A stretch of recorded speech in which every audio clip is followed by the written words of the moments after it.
Welcome my dear students. আজ আমি নবম শ্রেণীর মডেল অ্যাক্টিভিটি টাস্ক পার্ট 8-এর ভৌত বিজ্ঞানের প্রশ্নগুলি আজকে সলভ করব। চলো তাহলে শুরু করি।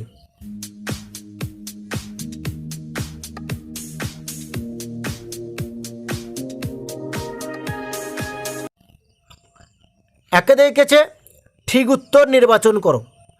একের দিকে আছে কি, নিচের যেটি পরিমাপযোগ্য ভৌত রাশি নয় সেটি হলো কতে আছে একটি ন্যাপথালিন বলের ভর, খতে আছে একটি ন্যাপথালিন বলের ভরবেগ, গতে আছে একটি ন্যাপথালিন বলের গন্ধ, ঘতে আছে একটি ন্যাপথালিন বলের পৃষ্ঠতলের ক্ষেত্রফল।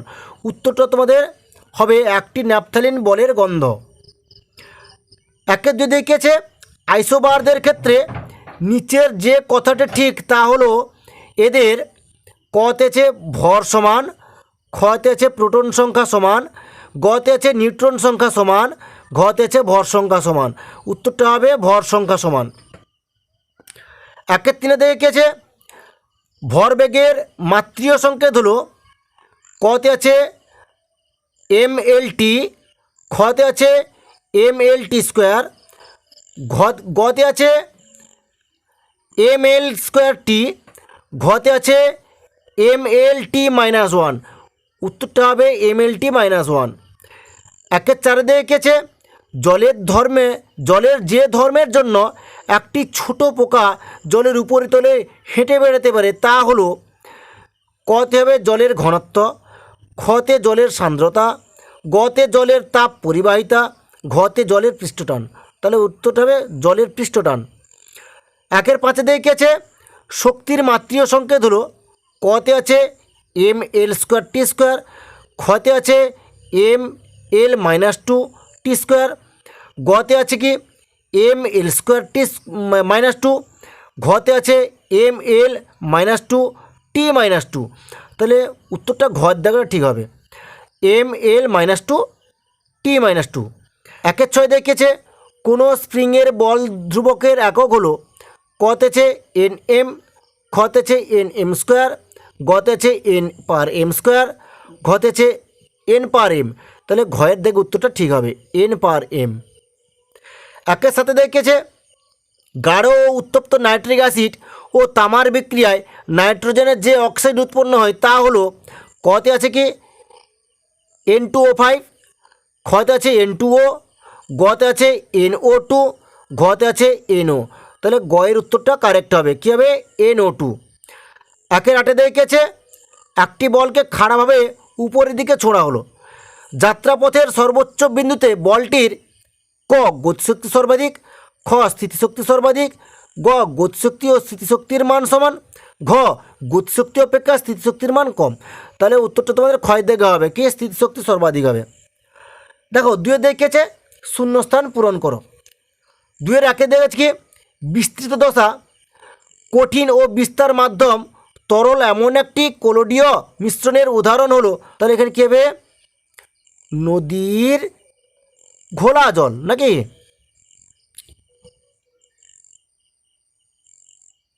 ঘোলা জল। দুয়ে দেখেছে জলে সাবান দিয়ে প্রাপ্ত দ্রবণের পৃষ্ঠটান বিশুদ্ধ জলের চেয়ে ড্যাশ হয়। উত্তরটা হবে কম হয়। বোঝা গেছে। দুয়ের তিনে দেখেছে এসআই পদ্ধতিতে ক্ষমতার একক হলো ড্যাশ। উত্তরটা হবে কি, আমি এখানে লিখে দিচ্ছি তোমাদের, জুল পার সেকেন্ড। বোঝা গেছে। তিনে দেখে আছে নিচের বাক্যগুলি সত্য অথবা মিথ্যা তা নিরূপণ করো। তিনের একের দিকে কী আছে আপেক্ষিক ঘনত্ব একটি এককহীন রাশি, কথাটা কী হবে সত্য। বোঝা গেছে। তিনের দুয়ে দেখিয়েছে একটি বস্তু আর সেন্টিমিটার ব্যাসার্ধের বৃত্তাকার পথের অর্ধেক অতিক্রম করলে তার সরণ হবে আর সিএম। এটা তোমাদের এটা হবে মিথ্যা। কী হবে এটা মিথ্যা। তিনে দেখিয়েছে 12C স্কেলে ক্লোরিনের পারমাণবিক গুরুত্ব 35.453 হলে একটি ক্লোরিন পরমাণুর ভর 35.4 4, 5, 3 ইউ, উত্তরটা সত্য হবে। 3-4 দেখেছে ব্যারোমিটারের পাঠ দ্রুত কমতে থাকলে বোঝা যায় যে নিম্নচাপের সৃষ্টি হয়েছে, উত্তরটা সত্য হবে। 3-5 দেখেছে যে দ্রবণে মিথাইল অরেঞ্জের রং হলুদ তার pH >7, এটা হবে কি সত্য। বোঝা গেছে। 3-6 দেখেছে কার্য একটি ভেক্টর রাশি, এটা হবে মিথ্যা। এবার দেখো 4 দেখেছে একটি শব্দে অথবা একটি বাক্যে উত্তর দাও। 4-1 দেখেছে এসআই এককে 1 মোল পরিমাণ কার্বন ডাই অক্সাইডের ভর কত? তাহলে উত্তরটা তোমাদেরকে আমি এখানে পাশে লিখে দিচ্ছি 44 × 10⁻³ কেজি। বোঝা গেছে। এবার 4-2 দেখেছে রবার ও ইস্পাতের মধ্যে কোনটির ইয়াং গুণাঙ্কের মান বেশি হবে? তাহলে উত্তরটা হবে ইস্পাতের। বুঝলো তো, আমি এখানে লিখে দিচ্ছি ইস্পাতের। এরপর 4-3 দেখেছে একটি অ্যাসিড লবণের সংকেত লেখো। আমি সংকেতটা লিখে দিচ্ছি, তারপরে তোমাদের নামটা বলে দিচ্ছি। NaHCO3, উত্তরটা হবে সোডিয়াম বাইকার্বনেট। আমি লিখে দিচ্ছি পাশে এখানে সোডিয়াম বাইকার্বনেট।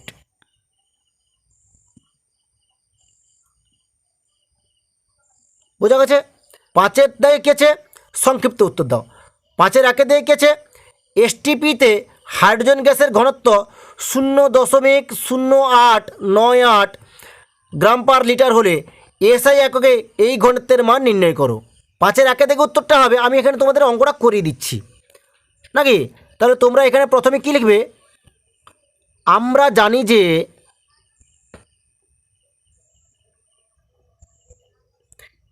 1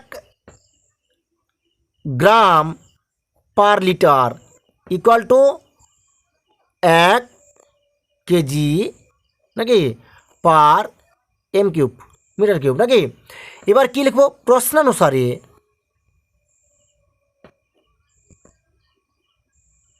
কি লিখবো বলো দেখি। লিখবো এসটিপিতে হাইড্রোজেন গ্যাসের ঘনত্ব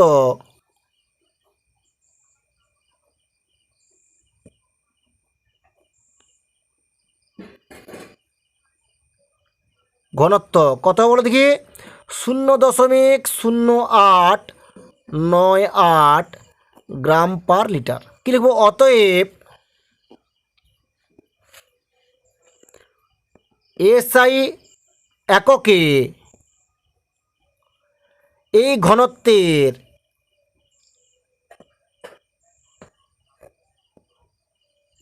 মান কত হবে? তাহলে equal to 0.0898 KG per m³। এটা তোমাদের উত্তরটা হবে। বোঝা গেছে। এরপর আমি নেক্সট প্রশ্নতে চলে যাচ্ছি। দেখো 5-2 দেখেছে একটি মৌলের পরমাণুতে প্রোটন ও ইলেকট্রনের মোট সংখ্যা 184। পরমাণুটির ভর সংখ্যা 235 হলে এতে কটি নিউট্রন আছে তা নির্ণয় করো।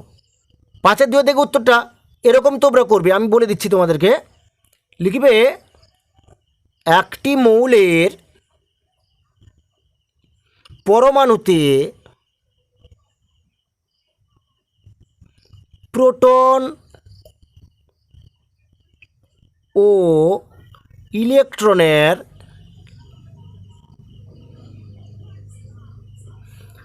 মোট সংখ্যা কত আছে বলো দেখি? 184 আছে বইতে, মানে প্রশ্নতে দেওয়া আছে 184 হলো। এরপরে লিখবে আমরা জানি কোনো মৌলের উপস্থিত প্রোটন ও ইলেকট্রনের সংখ্যা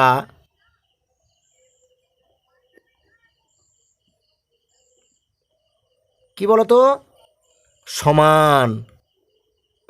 বোঝা গেছে?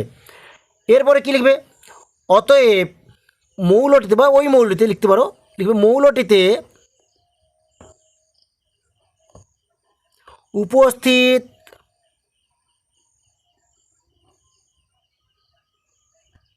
প্রোটন বা নিউট্রন সংখ্যা কি বলতো, সমান 184/2 ইকুয়াল টু, তাহলে কার্ড করে দাও, দেখো তাহলে কত হচ্ছে, 2 9 18, 2 2 4, তাহলে 92। কী লিখবে, আবার ভর সংখ্যা যেটা বইতে দেওয়া আছে, মানে প্রশ্নতে দেওয়া আছে, বইতে নয়, প্রশ্নতে দেওয়া আছে, ইকুয়াল টু 235। অতএব মৌলটির নিউট্রন সংখ্যা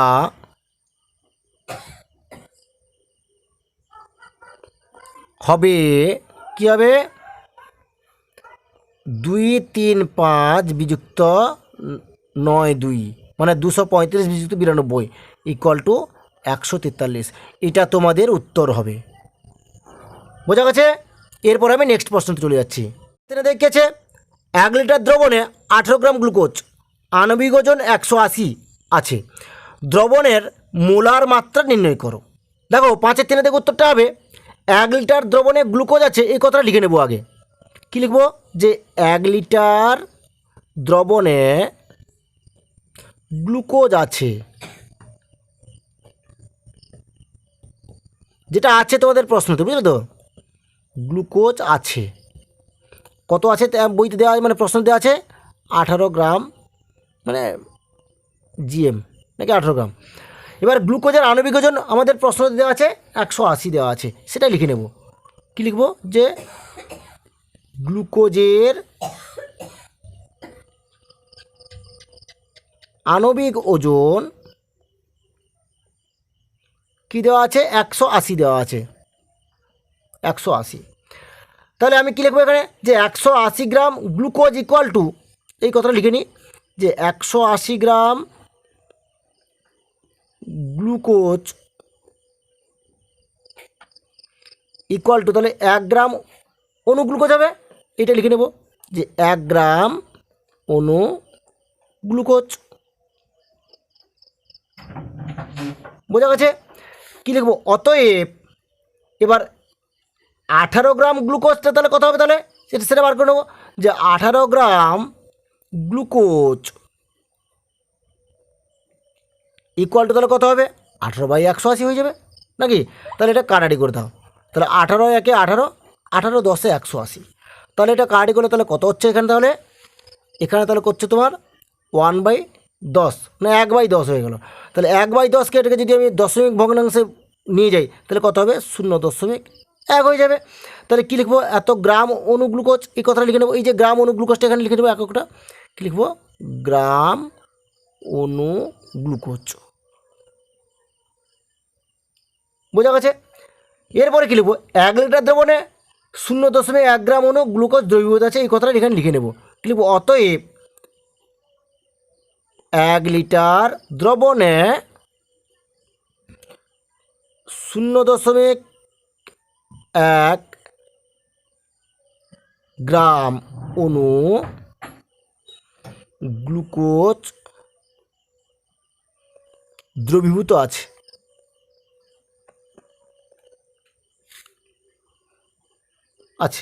নাকি?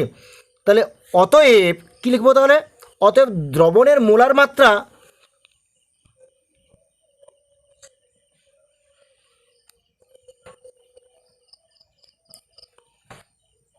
তাহলে কত হবে, ওইটাই হয়ে যাবে মোলার মাত্রা, এটা তাহলে কত হবে, 0.1 মোল পার লিটার হবে, মোল পার লিটার। কমপ্লিট হয়ে গেল অঙ্কটা। দেখো 5-এর 4 থেকে প্রশ্ন রেখেছে, লঘু হাইড্রোক্লোরিক অ্যাসিড ও লঘু সালফিউরিক অ্যাসিড আছে, একটি রাসায়নিক পরীক্ষায় এই দুই দ্রবণের পার্থক্য নির্ণয় করতে কি বিকারক ব্যবহার করবে? সংশ্লিষ্ট ভৌত পরিবর্তনটি উল্লেখ করো। দেখো 5-4 দিকে উত্তরটা হবে এখানে দুটি অ্যাসিডের মধ্যে পার্থক্য নির্ণয় করার জন্য সিলভার নাইট্রেট এর সংকেতটা হবে AgNO3 ব্যবহার করতে হবে। যে সংশ্লিষ্ট ভৌত পরিবর্তনটি হলো সিলভার ক্লোরাইডের সাদা অধক্ষেপ সৃষ্টি। 5-5 দিকে প্রশ্ন লিখেছে জলে সোডিয়াম ক্লোরাইডের আয়ন দ্রবীভূত হওয়া আর প্রোটিন অণু দ্রবীভূত হওয়ার মধ্যে প্রধান পার্থক্য কী তা ব্যাখ্যা করো। 5-5 দিকে উত্তরটা হবে জলে সোডিয়াম ক্লোরাইডের আয়ন দ্রবীভূত হলে Na+ ক্যাটায়ন এবং Cl- অ্যানায়নে বিয়োজিত হয়ে যায়, ফলে সোডিয়াম ক্লোরাইড জলের মধ্যে সম্পূর্ণরূপে দ্রবীভূত হয়ে যায়। অপরদিকে প্রোটিন অণুগুলি অধ্রুবীয় প্রকৃতির, তাই জলে প্রোটিন অণু দ্রবীভূত করলে প্রোটিনের অণুগুলি জলের মধ্যে বিভাজিত হয়ে বৃহৎ বা ক্ষুদ্র অণুতে পরিণত হয়, ফলে সম্পূর্ণরূপে দ্রবীভূত হয় না। 5-6 থেকে প্রশ্ন লিখেছে কোনো বস্তুর ভর m ও গতিশক্তি E হলে প্রমাণ করে যে বস্তুটির ভরবেগ হলো 2m হোল 1/2। দেখো 5-6 থেকে উত্তরটা হবে তোমাদের এরকম, তোমরা এরকমই লিখবে যেটা প্রশ্নতে দেওয়া আছে আমি সেটা আগে তুলে নেব। কী লিখবো যে কোনো বস্তুর ভর m, এটা বইতে দেওয়া মানে প্রশ্নতে দেওয়া আছে কোনো বস্তুর ভর সমান m, এটা প্রশ্নতে দেওয়া আছে নাকি। এবার কী লেখা আছে আরেক লেখা আছে গতিশক্তি E, লিখে নেবে এখানে যে গতিশক্তি সমান E। এরপর আমি কী লিখবো ধরি বস্তুর বেগ, এখানে বেগ কিন্তু দেওয়া নাই, তাহলে আমাকে বেগটা ধরে নিতে হবে। কী লিখবো ধরি বস্তুর বেগ সমান v, এই কথাটা লিখে নেব। লিখবো ধরি বস্তুটির বেগ সমান v হলো। তারপরে কী লিখবো অতএব বস্তুটির গতিশক্তি, অতএব বস্তুটির গতিশক্তি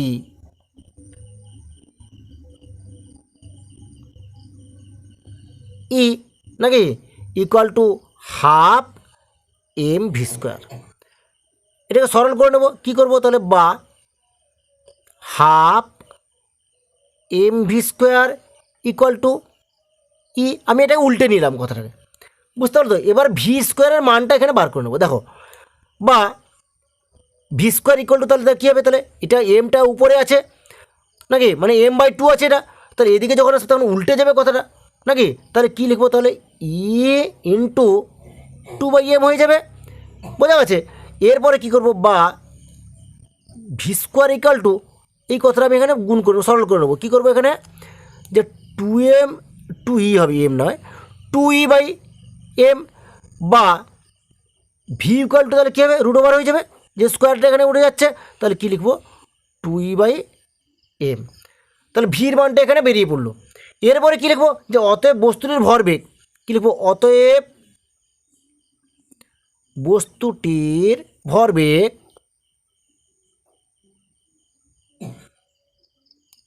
ভরবেগ p ইকুয়াল টু তাহলে কী লিখবো m ইন্টু v, বোঝা গেছে। এবার দেখো আমি যে যার মানগুলো বসিয়ে দেবো, এখানে m এর মান আর ভির মানগুলো বসিয়ে দেবো। তাহলে m তো এখানে থাকলো, আর ভির মানটা এখানে কী বার করেছি আমরা, দেখো √2e/m, এটা বসিয়ে দেবো এখানে √2e/m হয়ে যাবে। তাহলে এটাকে সরল করে নিলে তাহলে কী হচ্ছে, আমি টোটালটা এমটাকে এর ভেতরে ঢুকিয়ে দিচ্ছি। দেখো √ দিয়ে দিলাম, তাহলে কী লিখবো 2e নাকি ইন্টু, দেখো দুটো এম থাকলে কিন্তু একটা এম হয়ে বাইরে বেরিয়ে আসে, তার মানে যখন m² হলে √ আমরা যখন বর্গ করি তখন কী হয় একটা এম বাইরের দিকে হয়ে যায়। আমি এই কথাটাকে এখানে লিখে নেবো। তাহলে কী করবো এখানে যেহেতু এমটাকে ভেতরে ঢুকিয়ে দিচ্ছি, তাহলে কী করবো m² করে দেবো ভেতরে, বাই কী লিখবো নিচে m, বোঝা গেছে। তাহলে কী লিখবো ইকুয়াল টু √2, দেখো এটা যদি কাটাটি করে দিই তাহলে m² আর m আছে, তাহলে পাওয়ার বিয়োগ হয়ে যাবে, তাহলে মানে দুটো এম থেকে একটা এম যদি কাটাটি করি তাহলে একটা এম থেকে যাচ্ছে, তাহলে কী হবে তাহলে 2me নাকি ইকুয়াল টু, তাহলে কী হবে তাহলে এখানে √টা তুলে দেবো, তাহলে কী হবে 2me, এখানে হাফ হয়ে যাচ্ছে, হয়ে গেল।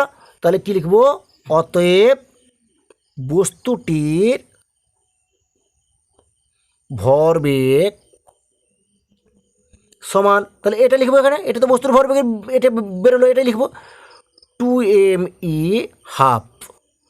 এটা আমি প্রমাণ করলাম, প্রমাণ করতে বলেছিল, এখানে পাশে কি লিখব, প্রমাণিত। বোঝা গেছে? এরপর আমি নেক্সট অঙ্কে চলে যাব। দেখো 5-7 দিকে প্রশ্নটা কি আছে, সাধারণ স্কেলের সাহায্যে একটি পাতলা পাতার গড় বেধের মান কিভাবে নির্ণয় করা যায়।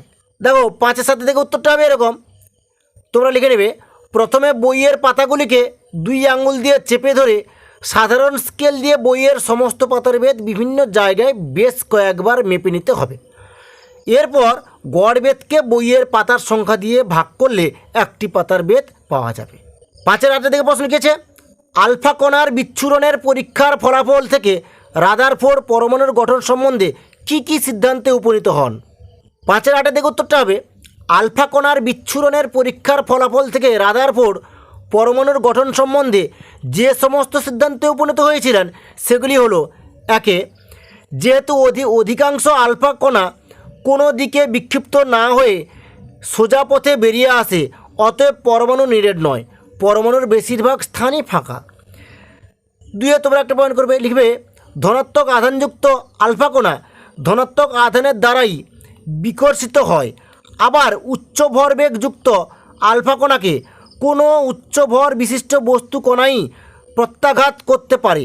সুতরাং এর দ্বারা রাদারফোর্ড সিদ্ধান্তে আসে যে পরমাণুর সমগ্র আয়তনের তুলনায় একটি অতি ক্ষুদ্র স্থানে পরমাণুর সমস্ত ধনাত্মক আধান ও সমস্ত ভর কেন্দ্রীভূত থাকে।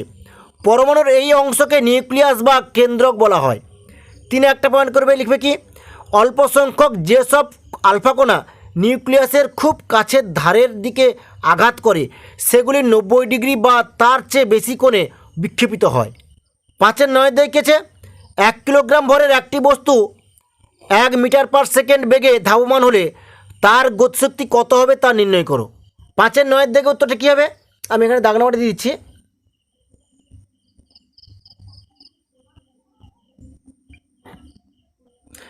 দেখো 5-9 দেখে উত্তরটা, বস্তুর ভর 1 কিলোগ্রাম, এটা লেখা আছে, আমি সেটা লিখে দিচ্ছি। কী লিখব, যে বস্তুর ভর এম কত আছে, 1 কেজি। তাহলে বেগ কী লিখব, 1 মিটার পার সেকেন্ড। এবার আমরা কী লিখব, যে আমরা জানি কোনো বস্তুর গতিশক্তি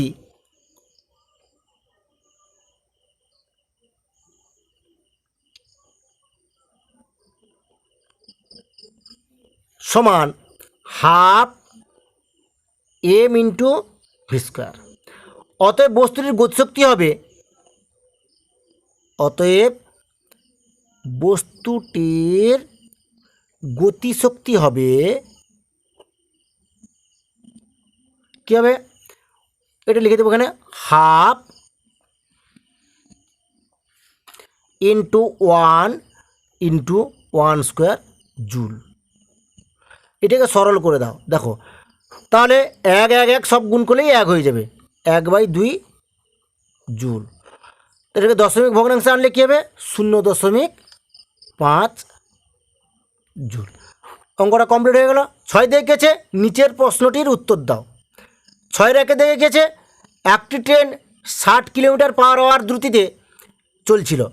ব্রেক কষার ফলে 1 মিটার পার সেকেন্ড স্কোয়ার মন্দন সৃষ্টি হলো। ট্রেনটি থামতে কত সময় লাগবে নির্ণয় করো।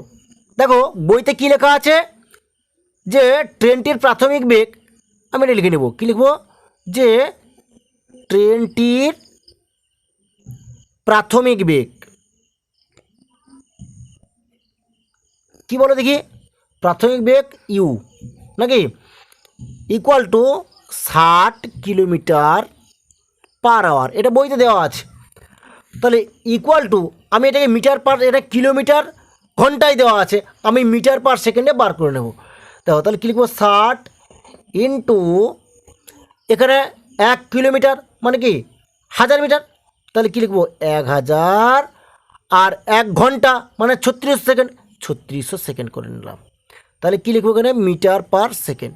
বোঝা গেছে? আমি এটাকে কাটাকাটি করে নিচ্ছি, দেখো 0 0 0 0 কেটে দাও, তাহলে কিছু কাটবো, এবার দেখো 6 কেটে দাও, 6 6 36, 6 10 60 হয়ে গেল নাকি। এবার 2 কেটে দাও, 2 3 6, 2 5 10, তাহলে কত হলো? তাহলে এখানে আমার 10 5 50/3 হয়ে গেল, 50/3 মিটার পার সেকেন্ড। বোঝা গেছে? তাহলে এরপরে কী লিখবো? অতএব অন্তিম বেগ কিন্তু সেখানে দেওয়া নেই, তাহলে আমি কী লিখবো? অতএব অন্তিম বেগ, মানে যখন এসে থামলো তাহলে 0 হয়ে গেল, তাহলে কী লিখবো? অতএব অন্তিম বেগ, অন্তিম বেগ কত বলো দেখি? ভি, অন্তিম বেগটা ভি লেখা হয়, ইকুয়াল টু 0। অতএব মন্দন a equal to 1 metre per second square. যেহেতু ট্রেনটিতে মন্দন সৃষ্টি হয়েছে, এই কথাটা লিখে নেব, যেহেতু ট্রেনটিতে মন্দনের সৃষ্টি হয়েছে,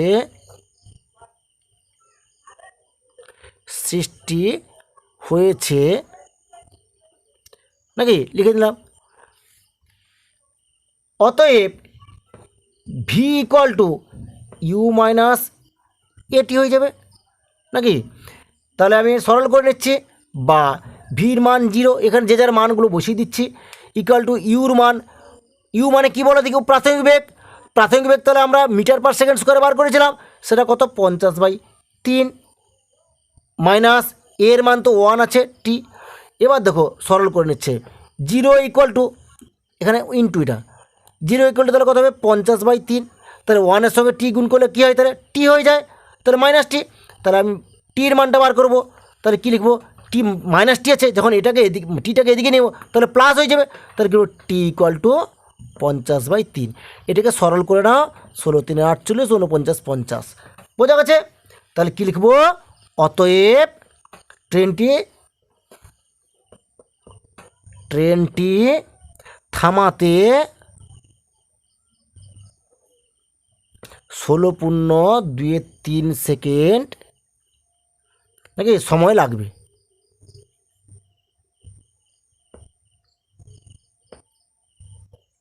বোঝা গেছে?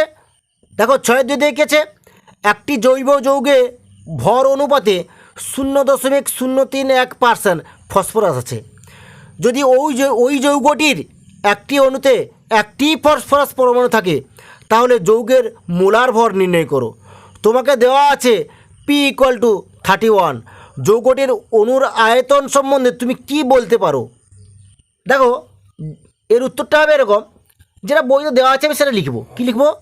যে জৈব যৌগে ভর অনুপাতে 0.03% ফসফরাস আছে, এই কথাটা প্রশ্নতে দেওয়া আছে, আমি সেটা এখানে লিখে নেব। কী লিখবো? জৈব যৌগে ভর অনুপাতে, এটা প্রশ্নতে আছে, ভর অনুপাতে 0.031% কিছু ফসফরাস আছে, ফসফরাস আছে। হলো। এবার কি, যেটা এখানে যেই কথাটাকে, সেই কথাটাকে আমি একটু বিশ্লেষণ করে দিচ্ছি। এখানটা দেখো কী লিখবো? তাহলে লিখবো 0.031 গ্রাম ফসফরাস আছে,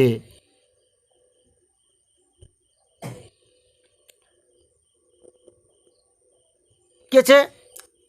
পার্সেন্ট চিহ্ন হচ্ছে, মানে 100-তে, তাহলে কী লিখবো? 100 গ্রাম জৈব যৌগে।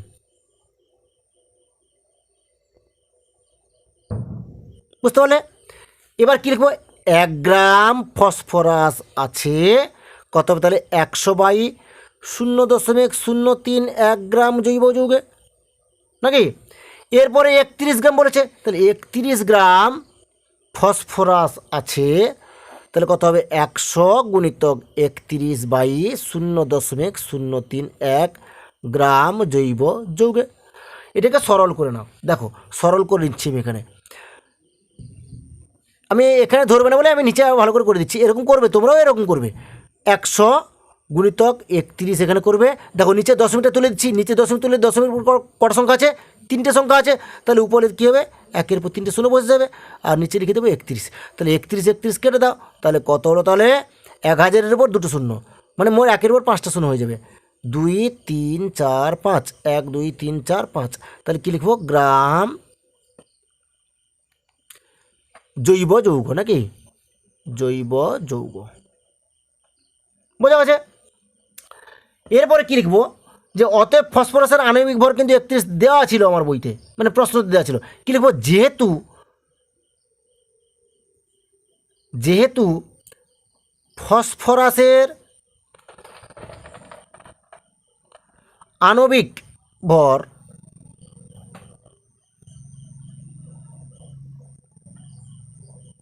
কত আছে, 31 দেওয়া আছে নাকি, অতএব যৌগের মোলার ভর হবে,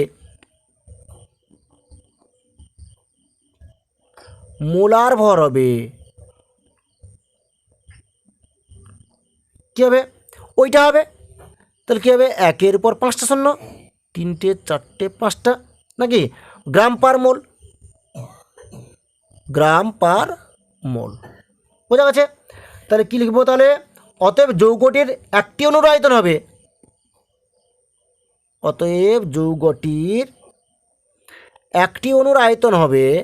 একটি অণুর আয়তন হবে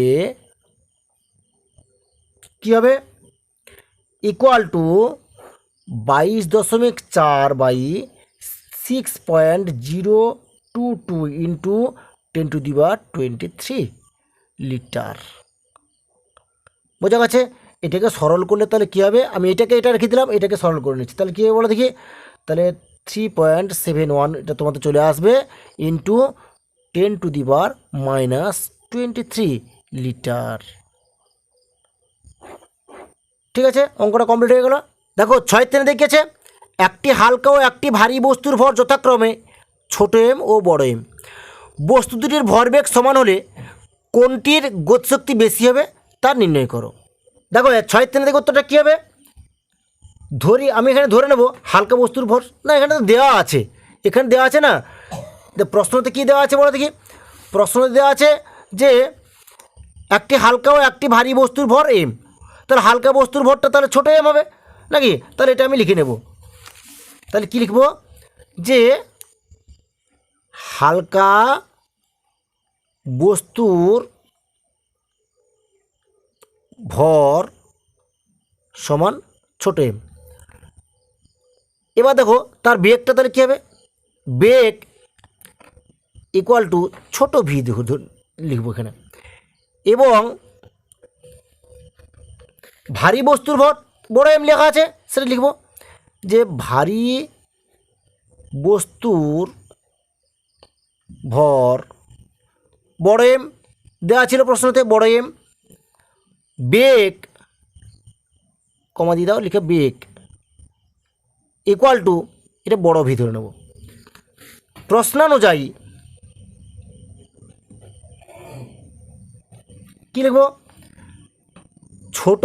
ছোট এম ছোট ভি ইকুয়াল টু বড় এম বড় ভি। বোঝা গেছে। এবার কী লিখব, অতএব হালকা বস্তুর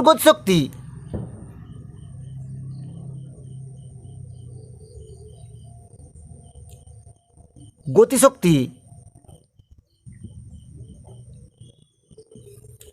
সমান m equal to half m ছোট ভি স্কোয়ার। বোঝা গেছে। এবং ভারী বস্তুর গতিশক্তি, এটা হালকাটা বার করলাম, এরপর ভারীটা বার করবো, যে এবং ভারী বস্তুর গতিশক্তি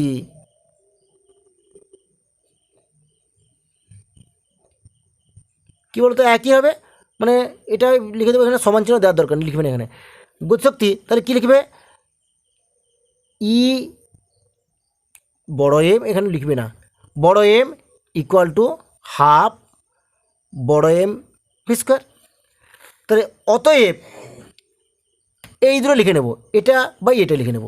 তাহলে কী লিখব, যে বড় এম বড় ই ছোট এম বাই বড় এম ইকুয়াল টু, দেখো এগুলোর মানগুলো এখানে বসিয়ে নেব। দেখো বড় ই ছোটো এম এর মানটা কি আছে, হাফ ছোট এম ছোট ভি স্কোয়ার, এখানে লিখে নেব যে হাফ ছোট এম ছোট ভি স্কোয়ার, আর এখানে কী লিখব, হাফ বড় এম বড় ভি স্কোয়ার। বোঝা গেছে। এবার দেখো আমি হাফ হাফ কেটে দিলাম, তাহলে কত থাকলো, তাহলে এখানে এখানে থাকলো ছোট এম ছোট ভি স্কোয়ার বাই বড় এম বড় ভি স্কোয়ার। তাহলে এটা আমি সরল করে নেব। কী করবো, এখানে কী লিখবো, ইকুয়াল টু ছোট এম ছোট ভি স্কোয়ার ইন্টু এম, এখানে এম দিয়ে গুণ করব, বড় এম বড় ভি স্কোয়ার ইন্টু বড় এম ইন্টু বড় এম বাই ছোট এম। এখানে যেটা করলাম সেটা লিখে নেব। কী লিখবো, যে লব ও হরকে বড় এম ছোট এম দ্বারা গুণ করে পাই, এই কথাটা এখানে লিখে নেব যে লব ও হরের সঙ্গে লিখে দাও বা হরকে লিখে দাও, হরকে বড় এম ছোট এম দ্বারা গুণ করে পাই, গুণ করে নিলাম। এবার কী লিখবো, ইকুয়াল টু, দেখো এখানে কেটে দাও, কাটাটি করে দাও, কাটাটি করে দিলে কী থাকছে, তাহলে দেখো সবগুলো কাটাটি করে দিচ্ছি, কাটাটি করে দিলে এখানে সবগুলো কেটে দিলে কী থাকবে, যে বড় এম বাই ছোট এম গ্রেটার দেন 1। এখানে কেন এটা হলো লিখে দেবো, যেহেতু বড় এম গ্রেটার দেন ছোট এম, নাকি। এখানে কি লিখব, যে অতএব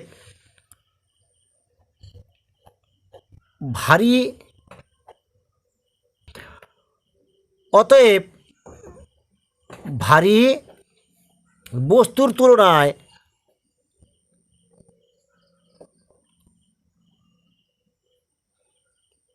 হালকা বস্তুর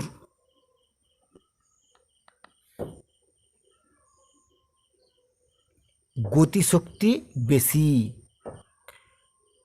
গতি হবে, গতি শক্তি বেশি। ঠিক আছে, বোঝা গেছে। দেখো 6-4 দেখেছে, নিচের প্রতিটি একটি করে উদাহরণ দাও। কতে আছে কি অভিকর্ষ বল কাজ করেছে, খতে আছে কি অভিকর্ষ বলের বিরুদ্ধে কাজ করা হচ্ছে, গতে আছে বস্তুর স্মরণ ঘটলেও অভিকর্ষ বল কোনো কাজ করছে না। দেখো 6-4 দিকে উত্তরটা তোমরা এরকম লিখবে, কতে এরকম লিখবে, লিখবে অভিকর্ষ বল কাজ করছে।